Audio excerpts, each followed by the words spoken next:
4:47 minutes. A 19-year-old college student walked alone through the darkness while talking to his parents on the phone.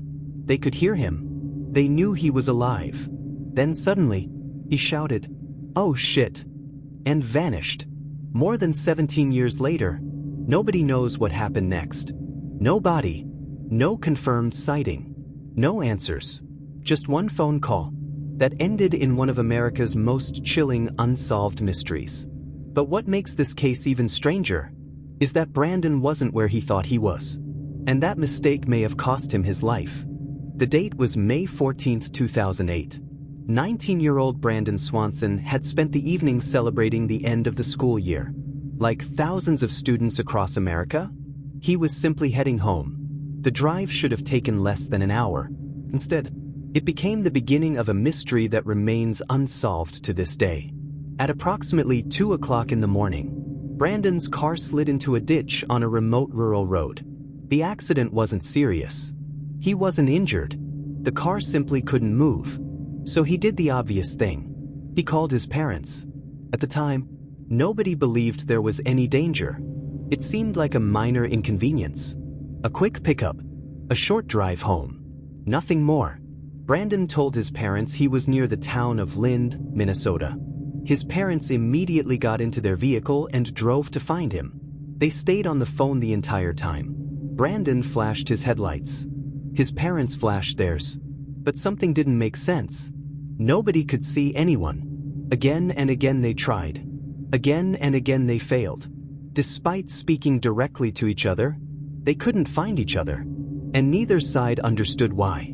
Then investigators made a shocking discovery. Brandon wasn't near Lind at all.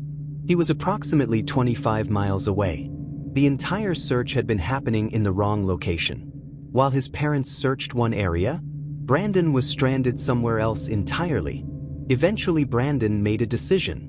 Instead of waiting by the car, he would walk. In the distance, he could see lights.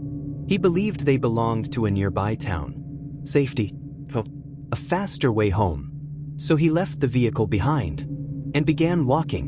For the next 47 minutes, he remained on the phone with his parents. The conversation seemed normal. Brandon crossed fields, roads, and unfamiliar terrain. The darkness surrounded him, yet he kept moving. With every step, he moved farther away from the safety of his vehicle and closer to whatever happened next. But without warning, something happened. Something so sudden that investigators are still trying to explain it today.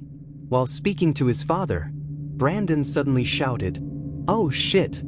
Then silence. His father called his name. No response. Nothing. The phone connection reportedly remained active for a brief period. But Brandon never spoke again. Those 2 words became the final words anyone would ever hear from him. And nobody knows what caused them. Authorities launched a massive search operation. Volunteers searched fields. Tracking dogs followed scent trails. Aircraft scanned the landscape. Investigators examined roads, farmland, waterways, and countless acres of rural Minnesota. Yet Brandon was nowhere to be found. Not a single confirmed trace. No evidence of where he went after that final phone call. And as the days became weeks, the mystery only deepened. One theory suggests Brandon accidentally entered the Yellow Medicine River. Investigators believe he may have fallen while walking through the darkness. The theory could explain his sudden reaction. It could explain the silence. But it doesn't explain everything. No body was ever recovered. No clothing. No definitive evidence. Others believe foul play may have been involved. That Brandon encountered someone after leaving his vehicle. But once again, there is no proof. Only questions. And after all these years, those questions remain unanswered. Somewhere between a stranded car and a 47-minute phone call, Brandon Swanson disappeared. His family never saw him again. Investigators never found him. And one mystery still remains. What happened after Brandon said, "Oh shit"? Because whatever happened in those final moments, it was enough to erase a 19-year-old man without a trace. And 17 years later, the darkness still refuses to give up its answer. And even today, one question still remains. What really happened after those last two words? If you enjoy real-life mysteries like this, cases where nothing makes sense, and answers are never clear, then you're in the right place.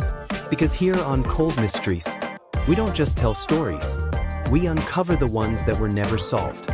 So if you want more cold cases and more stories that stay in your mind long after the video ends, subscribe now, like the video and share.